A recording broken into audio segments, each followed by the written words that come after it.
Hello, everyone. We are Irenicast. I'm Jeff. I'm Bonnie. It's Rajiv.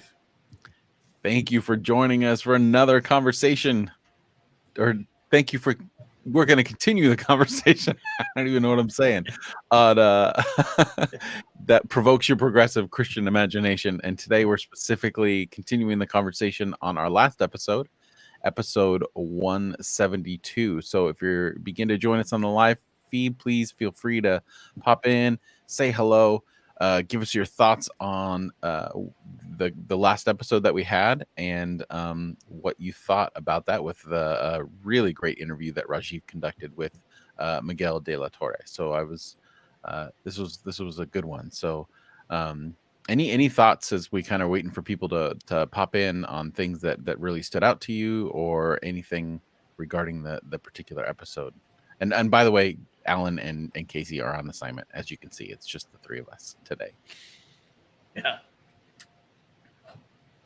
Oh man. It was a full episode. I mean, it really was. And some of our conversation off mic was really interesting too. I mean, just kind of some anecdotal stuff. But What did you talk about off mic? Now I'm super curious. well, it really an extension of what was on mic. One of the things that was cool about that conversation is that's the kind of conversation black and brown people have when white people aren't in the room. Like a lot of the stuff that's said or said because for a couple of reasons. One is we don't want the trouble. We just don't want to mess with it. Two is if we care about somebody who happens to be a white person and we say those kinds of things, it can hurt feelings, and we don't want to hurt feelings. So it's there's a couple of layers as to why we tend to keep it in brown and black circles. And I think any minoritized group can relate to that. Women, LGBT, and the list is long. And one minoritized group that does it a lot that we've lost touch with as we get older is kids. They're marginalized like crazy, and they talk about no one gets it and whatever. And then when the adult shows up, they're like, yeah, never mind, everything's fine. Mm-hmm. You're not going to understand anyway. It's not worth the trouble. Right. It's true. Well, my feelings were hurt a lot in the last episode. Right? So We're in. So yeah, that part was interesting to actually be like, And because he's done this in his work so broadly, it was, I guess, a little less kind of making me nervous because like this stuff has been out there already. Yeah. But yeah, it was exciting conversation, and I think pretty much everything he said were things that really ought to be said. Yeah. Certainly things to think about and timely. Even though I know the episode was recorded well before the pandemic and the murder of George Floyd, there was so much in there that was really relevant to this time. Mm-hmm. Right. Yeah. Like amazingly so. Like I guess it's just it just reflects the actual reality of that this has always been here. It's not something that just because we're in the midst of a pandemic and just because we saw everything happen with George Floyd and the rise again of at least the mainstream consciousness of the BLM movement never went away. It's been there, and some days it feels like it's never going to go away, depending upon what's happening in the news cycle. So I definitely feel that. And I actually, Rajiv, now that you're talking about that whole idea of you don't want to hurt white people's feelings, I remember that something like that being mentioned in the conversation. There's so much there, and I was taken aback by that for a second. It was like, oh, I guess that makes a lot of sense, because I mean we're seeing the rise of the Karen being like an embodiment of that reaction that many of my people have when it comes to conversations of race and our place in the systems that have perpetuated for so long. So I think it's um, yeah, there was so many times in the conversation where there was points where I was like, oh yeah, that's a good point, and sitting with it. But to be fair, I'm also editing at the same time, so it's a matter of like, trying to balance all the things that are going with it. But it really was. There was some good stuff in there. Yeah, that was good. And his body of work is great. I hope anyone who listened who isn't familiar with his work will check out at least one of his books, or even a lower bar. You just Google search him or YouTube search him, Yeah. and watch a lecture or a conversation he's had. It's pretty good stuff. He's an important resource, and he's still vibrant. He's still going. So I look forward to what he's going to do next. Right. Shannon, the rise of the Karen headline for the year for sure. There's a Star Wars sequel in the making. There it is. Yeah, I mean that, right? Yeah. Revenge of the Karen would do like a Revenge of the Sith kind of like t-shirt design. Is that some merch idea that we're throwing out there right now? We've been living under the Revenge of Karen for 400 years, I think. So right. It's, time to move past it. We're just calling it out. Mm-hmm. Yeah, and as those of you that are listening or watching, feel free to comment in the section either on what we're talking about, or in particular if you listen to the most recent episode and the interview that we're talking about here. Anything else that stood out to you in that conversation that maybe, I guess, Bonnie and I, since we weren't a part of the conversation, Bonnie, was there something that particularly stood out to you that you want to comment on or address or expand upon at all? Well, it was really interesting to me to hear him talk about hope and embracing hopelessness as part of as a way of moving in the world. And, he really went deep into some of the horrible things that people deal with, suffering that people live with, and admitted it's not going to get better for a lot of people. So what do we do about that? How can hopelessness be actually motivating? So I'd love to hear what listeners think about that, or either of you. Well, I think that the really important crux of that point of his is to couch hope as a upper middle class white strategy.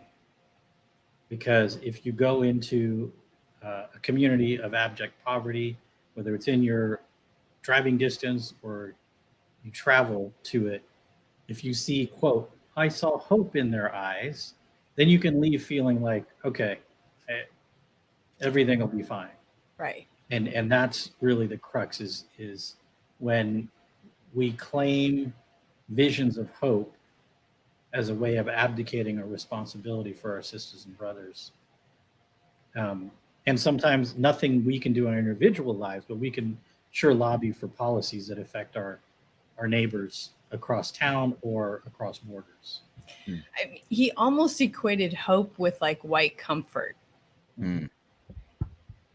And so embracing hopelessness to me as a white person listening had to do with embracing the discomfort of the reality that not everybody gets to live with the kinds of privilege I live with.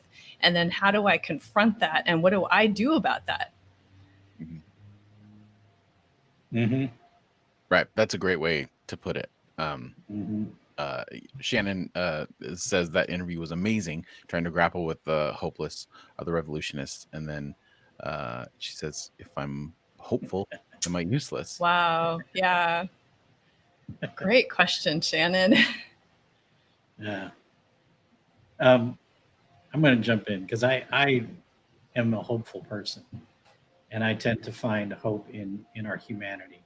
I think one of the things that I have a bit of a relationship with is understanding hope is something that lasts beyond a lifetime and is necessary to be in place for beyond a single lifetime. One of the things that our consumer culture has led us into is like, if I don't see the results, then what's the point? Hmm. And recognizing that laying the groundwork for the long game is important. Yes, there are things that are emergent or acute situations that need to be interrupted in the here and now, but recognizing that it's a long game. We didn't get here overnight. We're not going to get out of here overnight. And how you couch hope. Hope as fuel to do something more, to be more informed, to be more engaged, or are you using the panacea of hope as a way to, pull a pilot and wash your hands? Right. Sarah adds, the hopelessness of the world was something I had to grapple with. I do believe in personal hope. It keeps some people in hopeless situations alive, but I do agree that the state of the world is hopeless, and we should stand for justice and truth as a show of character and as a show that we are not okay with what's going on and can't be can't be complacent, not because it will change. Right. I think that's tough, and I think it's also what was our definition of hope? Like, I think when we're talking about like the white comfort aspect of hope, I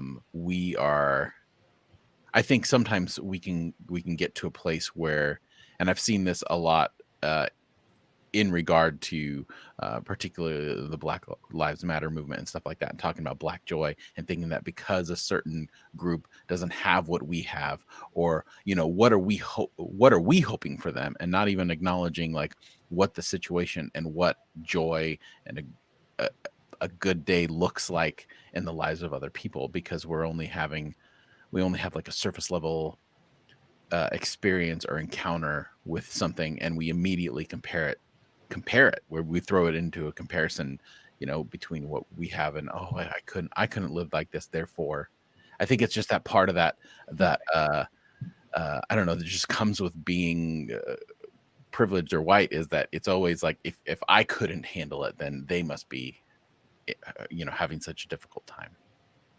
Whoever. I heard. Oh, sorry to interrupt you, Jeff. No, go ahead. I was done. I remember hearing a lecture one time on ethics, and I cannot remember the name of the person to attribute this to, but there's an ethicist from Romania who says hope is not about things getting better, but that things will make sense. And so I think if you relate that to the way Miguel de la Torre described hopelessness, like, yeah, how do you make sense of it? How can you say that the injustice in the world makes sense? And when I equated those two, then it began to sort of make sense to me why he used the term hope and hopelessness in the way that he did. Well, it doesn't make sense in what context of logic, right? It doesn't make sense if your evangelical theology tells you that God is all knowing and all controlling and all benevolent, and then you see all this. It doesn't make any sense. But you understand that governments are awful and maybe God doesn't work that way, then it does make sense. It's just not good, like that. Our constructs really help with that. Before we respond to that, though, Rajiv, spot on, that hope won't necessarily be for the generation that is engaging, but for future generations. Yeah. And that's easy to say. That's tough to live into, because I don't know if you're familiar with the Enneagram. I'm an 8, so I want to see results yesterday. So that's a challenge to live into for me, but it's true, because it's not about me. It's not about my experience. Right. One of the things that stood out to me in something that he had mentioned, it's something that I've been wrestling with internally for a few weeks now, is how do we approach racism in terms of like one of the things that tends to happen in a lot of these conversations is that people will say, I'm not racist because I have a person of color as a friend, or whatever, fill in the blank for whatever thing that makes someone not racist. And usually it's coming from a place of conservatism or evangelicalism. That's our kind of our niche. We're all coming from that place. And it's always bothered me in the sense that they're so willing and able within worship services and within their theology to say, I'm a sinner. My righteousness is but filthy rags in comparison to God. Like there's this immediate willingness to degrade ourselves in the presence of God, right? As an act of worship. But when it comes to very specific things like racism, wow, I'm not a racist. And I've always thought, and I know people who are involved in recovery circles, and I always thought that perhaps recovery language is helpful in this situation when it comes to racism, is that I'm a racist, just like you would say, I'm an alcoholic and I'm this many days sober, or I'm this many days without a racist incident or whatever, because then there's not a lot of places in our society, healthy places in our society, that acknowledge the negative part of who you are or what your actions have brought, but also embrace you as a whole person as well. There's very few spaces that really act like that. And we've received an email recently that I haven't had a chance to respond to yet, but there are groups popping up in churches like that are modeled after, AA groups or NA groups in regard to racism. I don't know, would that be RA? Racist Anonymous or something like that. And I think that's a good way to approach it. That might be a way to create less of a reactive response from people, because I'm thinking in terms of how do we continue this conversation with the people that really need to hear it without triggering them and pushing them away.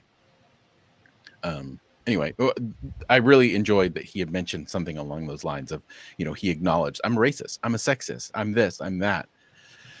And I think that that's a healthy way, because it wasn't in a degrading way. It was in a way of acknowledging, like, these are the systems that I'm a part of that I can't help anything about. So I have to consciously make an effort to act against them.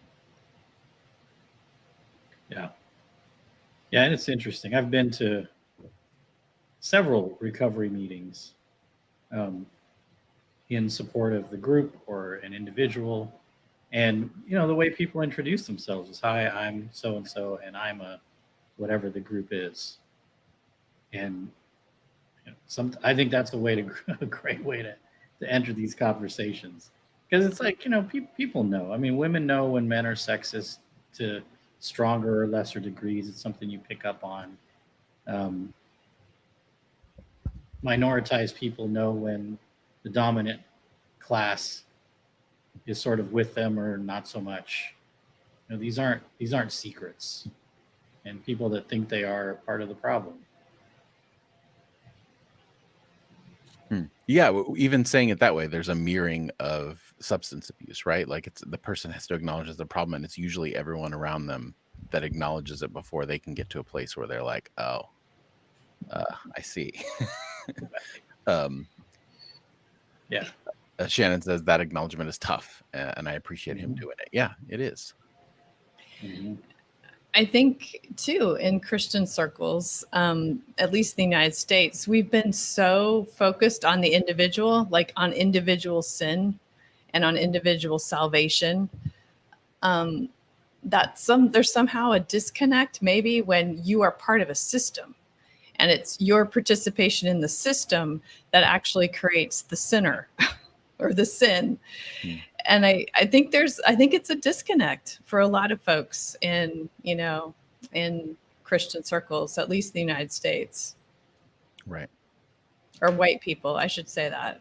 There's a disconnect with white people, because I think part of the story of America is that somehow America is innocent in a lot of crimes that it's not innocent in. Mm-hmm. Right. And there's not an acknowledgement of the big sins like genocide and slavery and other things like that, which, if you have white skin, you benefited from in some way or another. Like, it's hard to somehow bring that to the personal. I don't know. I think that goes back to Rajiv talking about the idea of results, right? Like, oh, I can't do anything about it. So if I can't do anything about it, then there's nothing that can be done. So I'm going to be mad, because if I do acknowledge it, then I'm stuck in a place of, what do I do? And that seems to be anti-white comfort, is to not have an immediate solution to what we want now. Rachel says, my friend has started a Racist Anonymous meeting at his church here. I need to check in and see how that's going. Yeah, I think that, you know, I'm have a feeling we're going to see a lot more of those types of groups. That's awesome. Hi, Rachel. Yeah. Yes. Hey, Hello, Rachel. Welcome. Rachel's been everyone. here before. I know Rachel. Oh, okay.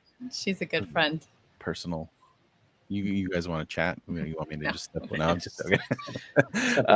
Shannon, when we acknowledge that we have been raised in a system that has flaws, it helps us deal with that without getting defensive. I hope they can be a good start. The Richard, we are reading White Fragility in our book group, and it's quite an eye opener. Yeah, I have a friend who also read that book and in a very conservative area, and it motivated him to just go out with a Black Lives Matter sign and It's awesome. just Wow. do it. So yeah, that book is Cool. definitely helping a lot of people.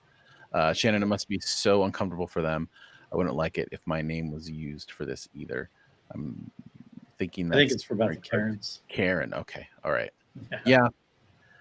We were talking about this. So if you're joining us, I also do a live stream. Well, I won't be doing it for the next few weeks until we figure out a new time. But I also do the Sunday mic check on Sunday morning, and we were talking about that idea of Karen and everything like that. And I said, you know, if they want to use my name, Jeff, as like the stereotypical bro emergent podcaster guy that's white that has things to say on everything, I'd be fine with it. I'd embrace it. And maybe I'm just saying that now because it's not a reality, but you know, I think it's the least I could do is to offer my name as a cultural sacrifice to embody all the Well, things. we can make it happen, Jeff.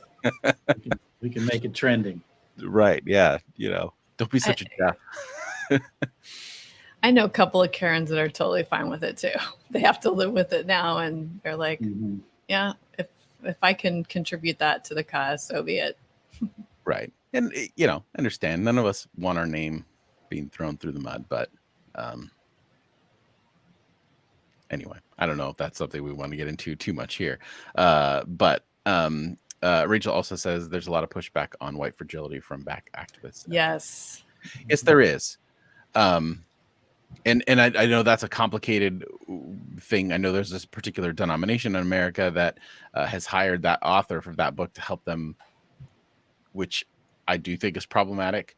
But I also think that, and I would love to hear you guys' thoughts on this. I think that that sometimes some people need to hear from someone that looks like them. And I think that that's a book for maybe a gateway book for white people that are really having a difficult time, but hopefully not a place, and I have not read it myself, so I'm hoping it's a place that even within the confines of that book, that it encourages people to then move from this to the real stories and realities of people of color, and not just stopping there.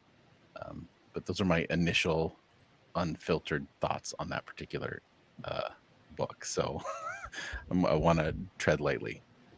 Well, I mean that it's such tricky ground. Like doing the right thing can be complicated. That doesn't mean you don't do the right thing. And Robin, like I'm talking about Robin, the author of the book, like I know her, but I think it's great.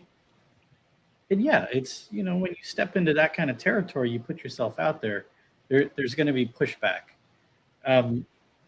And like for myself, I spend a lot of time reading books on evolving masculinities, ways to dismantle misogyny, and a lot of the writers are women, but the ones that are written by men sometimes hit and land in a way that integrates more readily than the content that I read from women, because it feels, for whatever reason, it feels harder to take in. And that's part of the problem. But wherever I can take in those steps, I think that's a positive thing. Right. And what is right? Like we evolve along with these ideas, right? So everything has a sort of a timestamp on it. You know, we enter in some way, and then we outgrow that and we move into something else. And I think all of it is really important. Right. And we should really hold one another with grace as we do what we have to do to understand better and more. Right. Right. Sela says, agree with all of you guys. I think white people that deny they're racist are denying their true selves.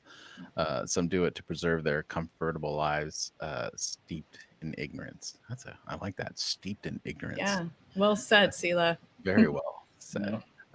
Richard, Jeff, your name is taken in vain daily. Indeed it is, Richard. Indeed it is. Sarah, the name of the book is White Fragility. Let me say it. White Fragility is what the book is. And Richard says anything that is eye-opening is helpful. White folks are at least trying. Yes, no, I definitely agree. But I also understand the criticism against the book as well. I think these are, I get, not to say that I don't want to get in the both sides argument, but I do, and I understand both sides. I do, and I think it's unfortunate that certain white people need to hear from white people before they can accept people of color, but that is also the reality of it sometimes. And then Rachel, probably good as one resource among many. Yes, absolutely. And without critiquing the role of white leaders in the work of anti-racism. And D'Angelo, this is the author of that particular book in particular, is making lots of money at the moment. And that's a key thing. And I think that a lot of that criticism is coming from the fact that the author has been making money on work that could be, anyway. Also, it was a top seller for a while above many other excellent books by people of color. I highly recommend So You Don't Want to Talk About Race by, forgive me, I do not know how to pronounce that. But it's up there if you want to see it. I don't know if I can. Nope, I can't get across over the screens.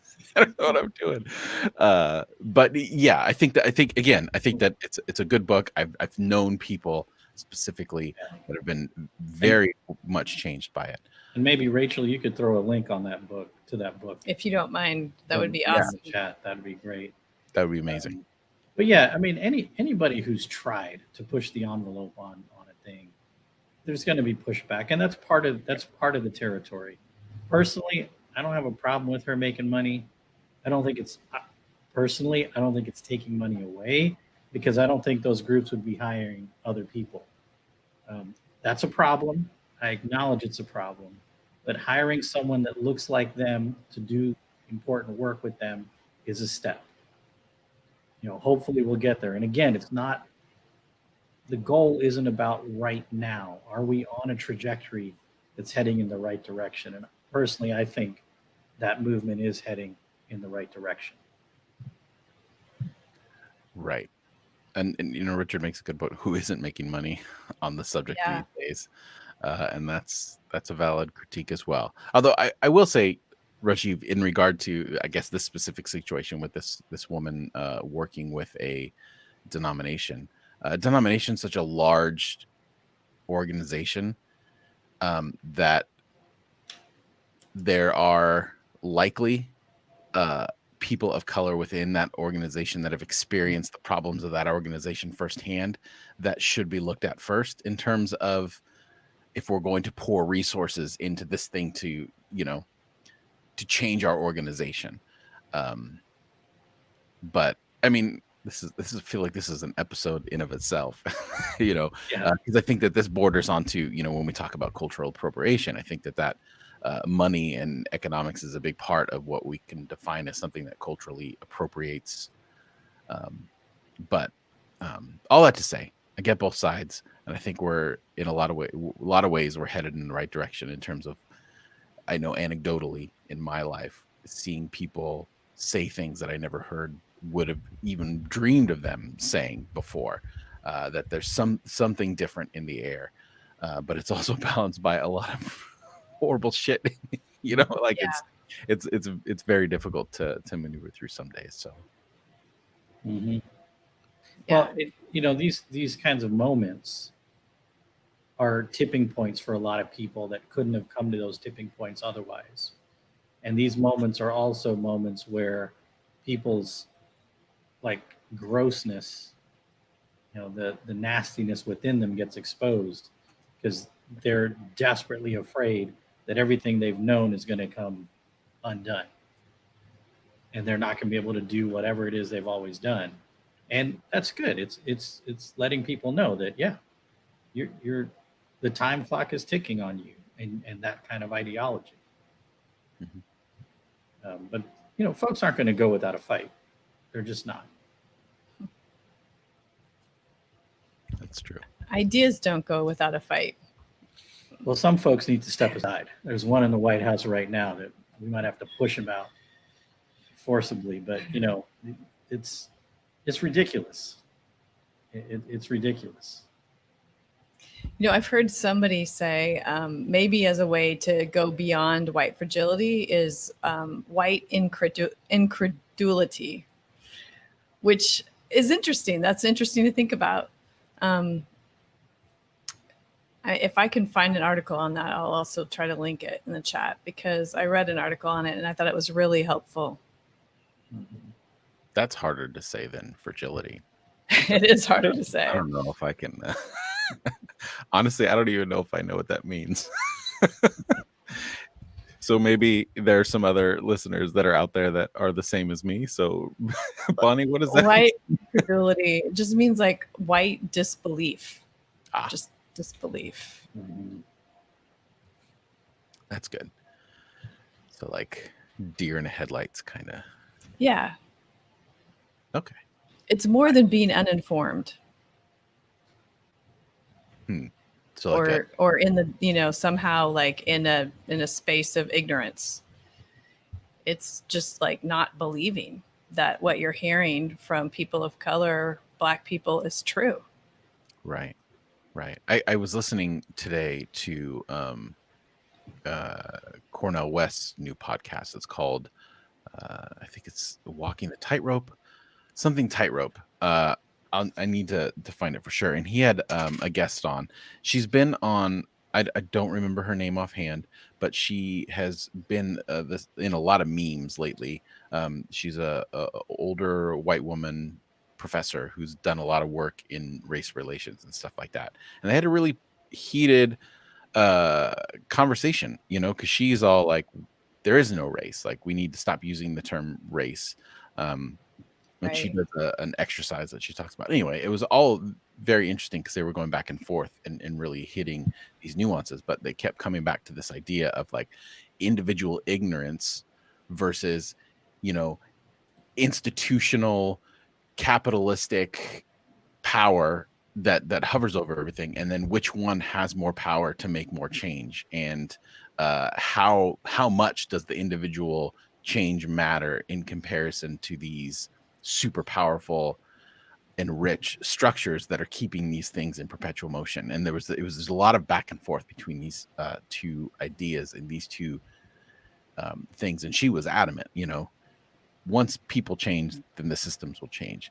And I don't think that Cornel West was as convinced, because some of these things can be so Sela, thank you. Jane Elliott is exactly who I'm talking about. Yeah. You want to come? I'm going to send you the link, Sela. You're on the show next time because you got that. And then Rachel also says very accessible and direct. Read it. Oh, she gave us the link for that particular book, so you can check that in the comments on Facebook. For those of you watching on YouTube Live, we'll try to. I'm still figuring out all that kind of stuff. Actually, you know what I'll do is let me see if I can. I can't copy and paste in here. Anyway, we will figure that out. Has a new book called Mediocre: The Dangerous Legacy of White Male America. It's good too. Yeah, sounds really good. And I think one thing to keep in mind, if you are somebody who belongs to a group that's being called out, remember, they're not calling you out just because you belong to that group. We're getting called out because that there's a legacy of wrong that group has participated in. So it's that legacy of wrong that we live with, whether we're white, male, cis, whatever it might be. That's what's getting called out in us, not me as an individual, right? But this legacy that we've got to contend with, right? And there's I don't know if anybody's heard about this. This is a really interesting project that's centered on the Middleton Place plantation near Charleston, or in Charleston, South Carolina. The descendant of the plantation owner kind of had this awakening and was like, I need to do something. This was wrong. Slavery was wrong. What my family did was wrong. So he contacted family members of his to try to connect with family descendants of slaves that his ancestors owned, and to come together in some way. And it was a really interesting story that I heard on the radio. But check it out, and it was very fumbling. I mean, it was problematic. His family was like, "Yes, we're in. No, are you crazy?" Some of the folks that were descendants of the enslaved people were like, "Okay, very suspicious, but we'll come." And others were like, "Get the bleep out of here! You know, we don't want to have a meeting with you." So any kind of work like this is a problem, but it's like we have to step into it. Right. Juanita, recent guest of the show. Hello. Yes. Hi, Juanita. Live. Juanita. One of our best episodes. If you haven't heard it, go back and check that episode out. Really, I would say that one of the episodes that requires repeat listening to really yes, in everything that is said in that episode. So yeah, I'm gonna put her name up here on the screen. Juanita Robertson. She was I think it was episode 169. I don't remember offhand, but check our podcast feed.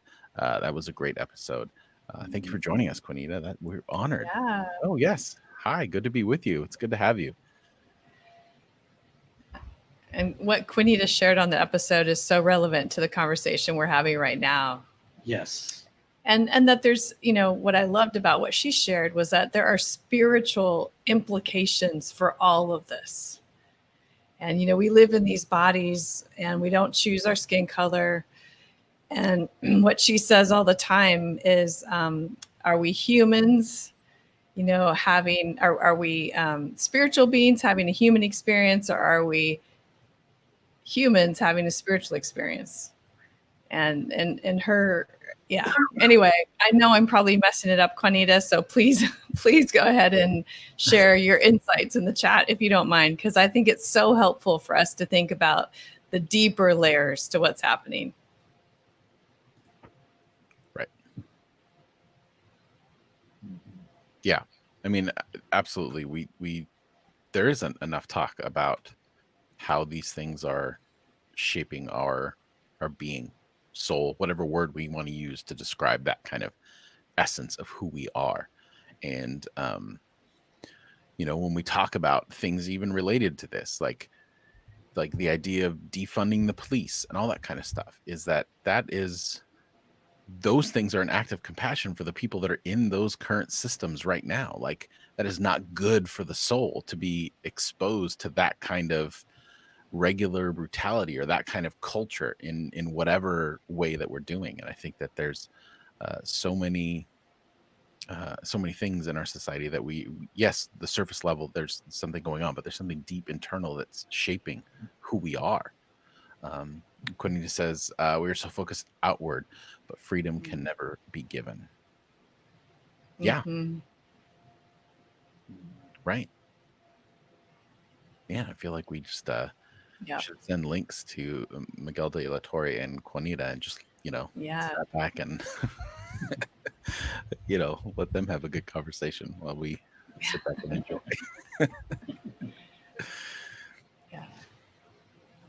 Well, any other thoughts from either of you or those of you that are in the chat, either on YouTube or Facebook? Well, let me see. Right now, it's just Facebook. But if you're watching this on replay on YouTube, don't forget, you can always check out all these episodes and everything that we're talking about. And we do have a podcast ordinarily, or before that this audio was going onto our podcast feed. However, we're just going to keep these strictly, Facebook, YouTube Live, and maybe other platforms as we kind of get the ability to do so. So if you're just watching, feel free to check out our podcast. You go to irenicast.com and you can subscribe to the episodes that we're talking about in the future episodes that we have coming up. And it's, subscribe. For those of you that may be new to podcasting, subscribing is you just find your podcast app and hit subscribe. It doesn't cost anything. It's free. And the way that it works is there's like an RSS feed. And if you're subscribed, then you definitely get the episodes when we put them out live. But sometimes the way that those podcast things work is they refresh every maybe 24 hours or whatever. So if you're just looking at the feed and not subscribed, you won't get our content in a timely manner. So if you're excited for more, subscribe. That's all you have to do. It's great. It's wonderful. And you can do that on Android or Apple. We're on everywhere. We're everywhere. That's true. It is. And like a bad rash. Right. And we're everywhere and you can't get rid of us. Getting ready to put podcasts on their platform. So we'll be there when that launches as well. So if you're an Amazon user, you can tell your Alexa. Actually, you can try telling Alexa, Irenicast, but it does not work very out. Our name is not conducive to voice activation. So, Sarah, what do we do when people in our lives feel too overwhelmed by this issue to act? What advice can we give them? Asking to give advice to a person who grew up in a rural white 97% white town. It's a good question. Mm-hmm. I think sitting in those overwhelmed feelings is a great place to start. Yeah. It's really tempting, or, because it's not a reality that white people often have to live with, the same level of injustice that people of color have to live with. So you can just go about life and forget about it. However, if you're willing to sit in those overwhelmed feelings and recognize that the world is just not fair to everybody, and take that in, I think that's a great place to start. Mm-hmm. Yeah. Yep. Agreed. There we go. Agreed. I think that's an important part of it, right? Because that's the opposite of our experience many times, is that the idea, like you mentioned, you said it, white comfort, like the uncomfortableness is hard for any one of us, but especially if it's like a part of who our existence. We need to learn to sit in it, and otherwise we can push it down and ignore it, exactly like you said. I think that's almost in the same kind of way that you feel overwhelmed when you lose something or someone that you love dearly. Grief can be really overwhelming, and really, the way through this really challenging time, I think, as a whole country, is grieving together. Just really deeply grieving together. And that requires sitting with those overwhelmed feelings. Juanita says, ask what things still enslave you, person, thing, or even idea. Yeah. And I think one of the things that's the most troubling to people when they're making a change of consciousness or deciding on whether they're going to live into a change of consciousness is the risk to existing relationships. Because a lot of times family, friends, the whole social structure is built around, sometimes it's just under the surface. You don't challenge it. It's an unspoken rule. Sometimes it's overt and you know that it shouldn't be challenged. And that's a big part, because probably this person you're talking about, Sarah, already knows what they're being called to live into. It's the thought of living into it can be really, really challenging, especially if the whole community tends to be resistant to that. Right.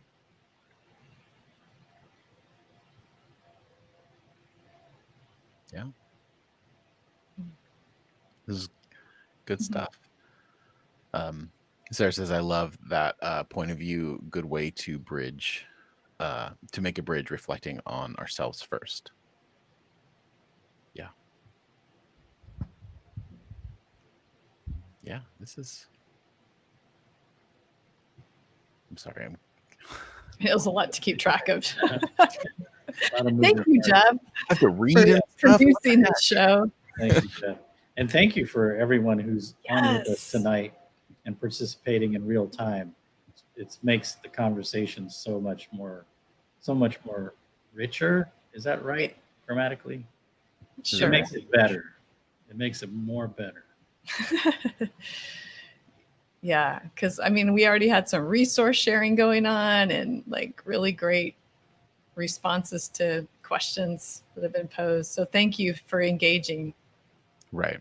And we really appreciate the engagement, which is why we really want to keep this on this platform so that we're not worried about, sometimes it can be disorienting just listening to the audio for something like this. So thank you everyone for joining us. And we hope that you continue to join us for these conversations that we have following our episodes.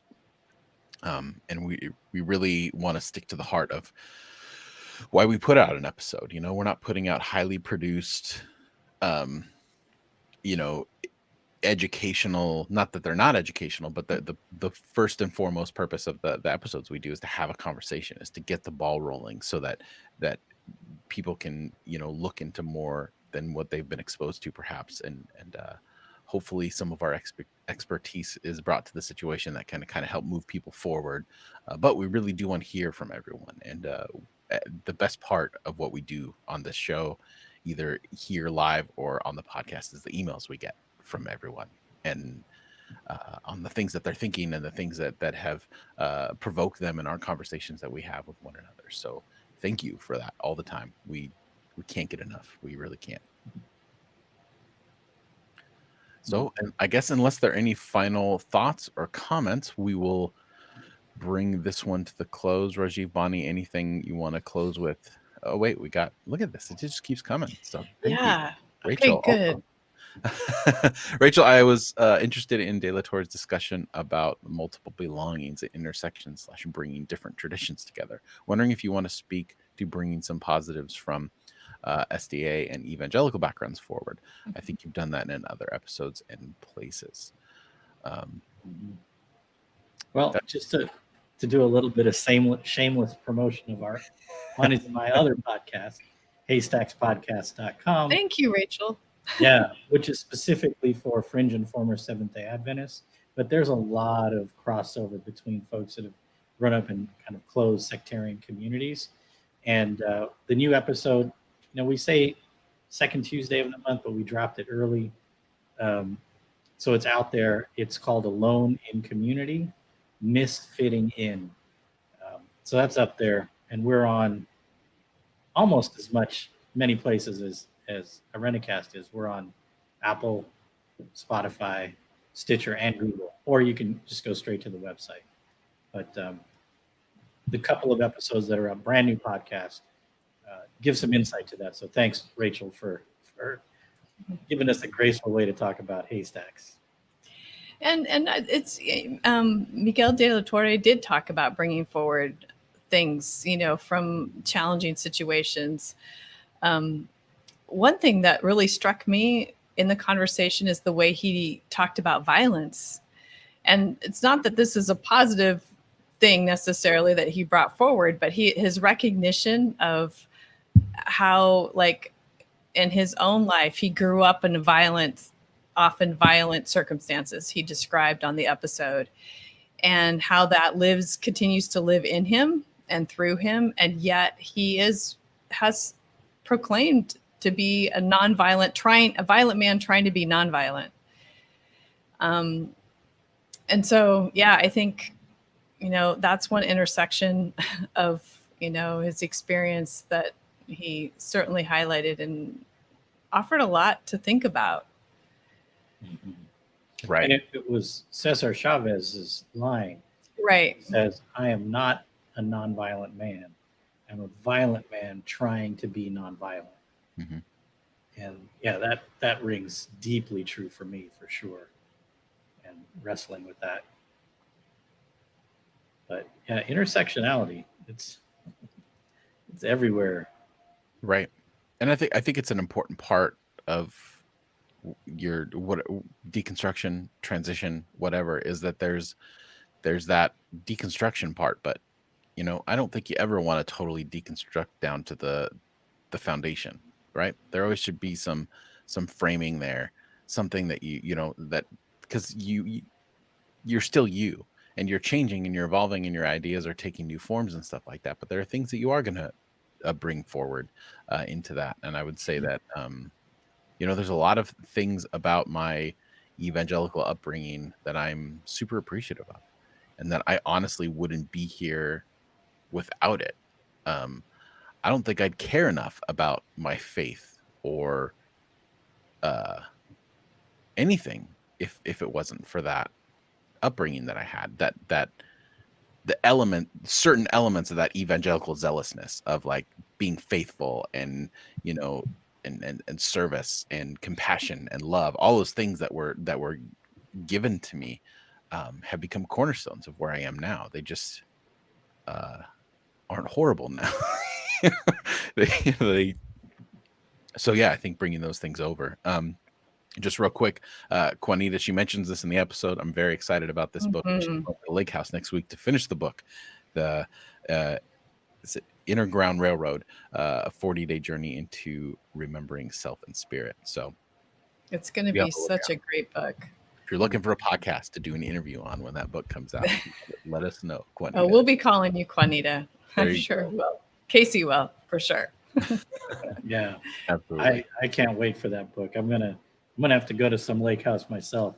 Yeah, take a week just to read through it, because I'll probably be wrecked in all the best ways, right? I mean that absolutely, those moments of growth sometimes look ugly in the moment. Mm-hmm. As far as bringing things forward too, sometimes you can't deconstruct completely, because sometimes what you bring forward is something to push back against for the rest of your life. Just like we talked about before earlier at the beginning of the episode with the need for like racist anonymous groups. Right. There are parts of us who like we bring things forward in positive ways, and we bring things forward in ways that we resist.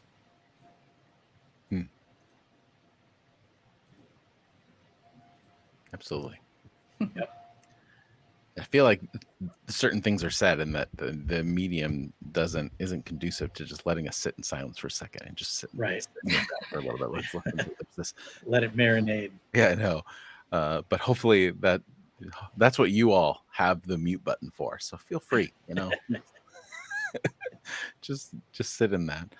All right. Well, I think that will I'm more than willing to be interrupted, so if I see something else in the chat, otherwise we're going to start closing this out. So thank you for joining us for another continuing the conversation. We really do appreciate it. If you appreciate the work that we do here, we do have opportunities to give.